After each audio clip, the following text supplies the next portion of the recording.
feels like I've been doing a lot of quotes recently from Dr. Helmut Marko, and one got highlighted to me yesterday, one that I take a bit of issue with. Now, at the end of the day, we all know what Marko's like. He is the Red Bull senior advisor to the team. He is constantly stirring the pot, saying stuff about McLaren, saying stuff about Ferrari, just basically trying to, manipulate and try and master the press conference, as it were. The Mourinho of Formula One, I think you could possibly call Helmut Marko when it comes to stuff he says. A lot of the stuff that he says, I don't think he really believes, and he's just doing it to kind of serve the cause of Red Bull in the media, which some people have a problem with, some people don't. I don't really, to be honest. I don't think he's doing anyone any harm. It's just part of the game at the end of the day. But when it comes to Gabriel Bortoleto, now, Bortoleto is driving for Sauber this year. He is the Formula 2 World Champion. He is making his debut for the Swiss outfit that will become Audi next season. Sauber are not going to be competition for Red Bull. I think there's a very strong case to say that Sauber aren't going to be competition for anybody other than themselves.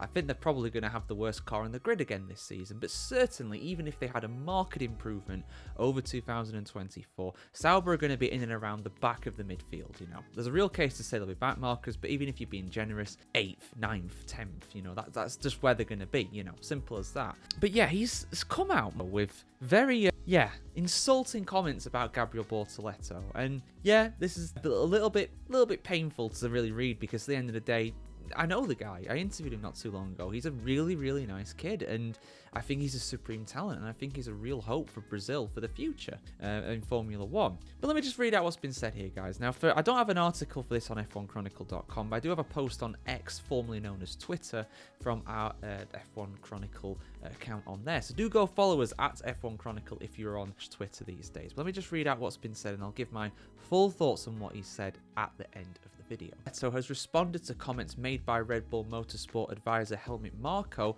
about his ability on the eve of the 2025 Formula One season, vowing to, quote, prove him wrong, end quote, and make him regret what he said. I like that. In a recent appearance on Service TV, Marko shared his thoughts regarding this year's new wave of drivers, putting Bortoleto in a B category, despite the Brazilian youngster's back-to-back championship success in Formula 3 and Formula 2. Asked for his reaction ahead of this weekend's Australian Grand Prix, a cool and calm Bortoleto tackled the topic head-on, while keen to avoid making it a big thing out of it and aiming to do the rest of his talking on the track.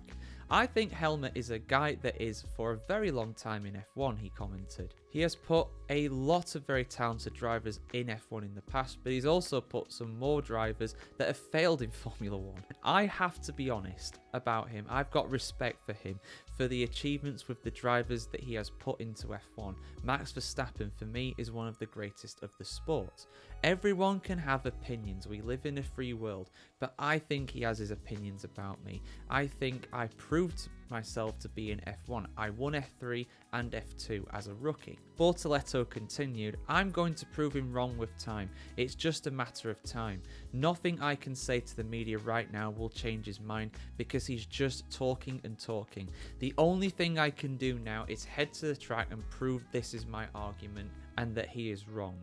Hopefully with time he will admit, okay, my opinion wasn't right, and he will regret what he said. But I've done this in the past as well. I've said things probably that I regret, that I don't agree with nowadays. It's normal. I'm not going to make a big deal about things. Bortoleto has risen to F1 as part of Fernando Alonso's management stable, and the two-time world champion was also asked for his take on Marko's assessment during the Thursday media activities. I think Helmut has to defend his drivers, said the Spaniard, with Bortoleto beating Red Bull-backed Isaac Hadjar, who is also preparing for his F1 debut, to last season's F2 title.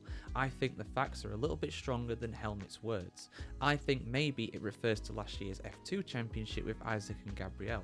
They finished 1-2, they both have incredible talent, and they are both in F1, which is a great sign. Let's see what the future brings. I hope for both to have a very long and successful career, but what Gabriel did, winning F3 and F2 in his rookie seasons, I think the future will tell, but I'm happy and proud of Gabriel. As am I. I'm happy for Gabby too. I mean, when I interviewed him, it was looking pretty much certain that he was going to sign for Sauber at that point. You know, and he was a McLaren junior, of course, as well. You know, and McLaren have had some very good juniors over the years too, the likes of Lando Norris coming through there, and a certain Sir Lewis Hamilton. Did a video a while back going over all the McLaren juniors, actually. So if you want to check that out, please do, of course. But yeah, I mean, listen, it's Helmut stirring the pot, and I didn't really make the connection about Hadjar, to be honest, when he said those comments. So that does make a little bit more sense. But come on, man, you're an 80-year-old bloke. Why are you going insulting someone who's like 20 or whatever like this? I think it's a bit pathetic, to be honest. And again, I get you want to say that Hadjar is a good driver, and I do think he's a good driver. I think he's a real talent, and I also think he probably has a bit of work to do on himself to become more consistent, but he's not even started his first race yet in F1. He could well hit the ground running and be the rookie of the season for all we know. We don't know. I doubt it, but it could happen. But yeah, I don't really expect Bortoleto to be competing on the same bit of track that much. Maybe a little. Racing Bulls, I don't think are going to have a great season, although they were really good in practice earlier on today on Friday as I record this. But yeah, it just comes across as disrespectful. There's no need for it.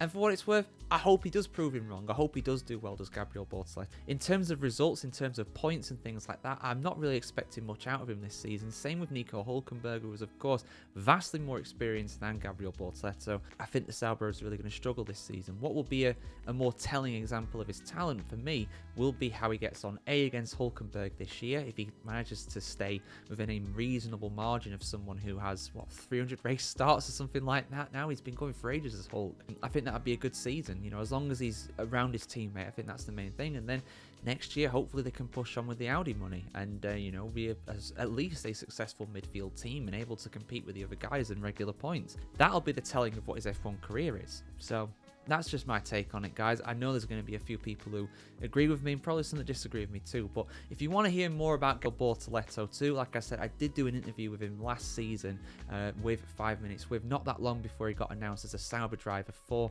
this year. So do check that out. The link to that will be at the end of this video if you're on YouTube. If you're on one of the other platforms, go and search it up. It's pretty easy to find. If you just search for Gabriel Bortoleto interviews, you'll probably find it, to be honest. It went down really well. So dear to all my Brazilian subscribers, because I know there's a lot of you guys out there. But yeah, hope you have a fantastic weekend, guys. If you're watching this before the Australian Grand Prix, let's hope for a brilliant race in Melbourne this weekend. And yeah, I want to hear your thoughts on this topic in the comments below as always. Like, share, comment, subscribe to see much more F1 news and opinions just like this. And yeah, see you soon, guys.